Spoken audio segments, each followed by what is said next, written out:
Ponižanje je samo po sebi mazohizem, le če je trpeto in prenašano v imenu evangelija, te naredi podobnega Jezusu. Tako je papež Frančišek poudaril med homilijo 17. aprila. Med mašo je kristjane povabil, da ne bi nikoli gojili sovraštva, ampak bi si dali čas, da bi v sebi odkrili občutke in drže, ki so Bogu všeč, kot sta na primer ljubezen in dialog. Čas stvari postavi v harmonijo in nam pomaga videti pravično, če pa se odzoveš v trenutku besa, boš nedvomno krivičen. Krivičen boš in tako boš naredil slabo tudi sebi, je dejal papež Frančišek in vsem postregel z nasvetom, da si moramo v trenutku skušnjave vzeti čas. Kadar kuhamo zamero, je neizogibno, da bo ta izbruhnila v žalitev ali vojno. S temi slabimi občutki proti drugim se borimo proti Bogu. Bog druge ljubi harmonijo, ljubi ljubezen, ljubi dialog in ljubi skupno hojo, je pojasnjeval sveti oče.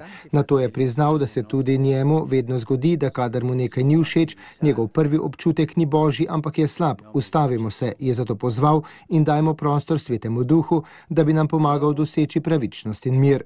Do ponižnosti pa se nikoli ne pride brez ponižanja, je nadaljeval sveti oče. To je nekaj, kar se ne razume naravno, je milost, za katero moramo prositi. Milost posnemanja Jezusa. O tem posnemanju ne pričujejo samo današnji učenci, temveč tudi mnogi tisti moški in ženske, ki vsak dan trpijo ponižanja in za dobro svoje družine o tem ne govorijo, ampak prenašajo zaradi Jezusove ljubezni. To je svetost cerkve, to veselje, ki ga da ponižanje, pa ne zato, ker bi ponižanje bilo lepo, to bi bil mazohizem, pač pa, ker se s tistim ponižanjem posnema Jezusa. Dve drži, drža zaprtosti, ki te pripelje v sovraštvo Jezo željo, da bi druge ubil, in drža odprtosti za Boga na Jezusovi poti, na kateri ponižanja, tudi tista močna, sprejmeš s tem notranjim veseljem, ker si prepričan, da si na Jezusovi poti.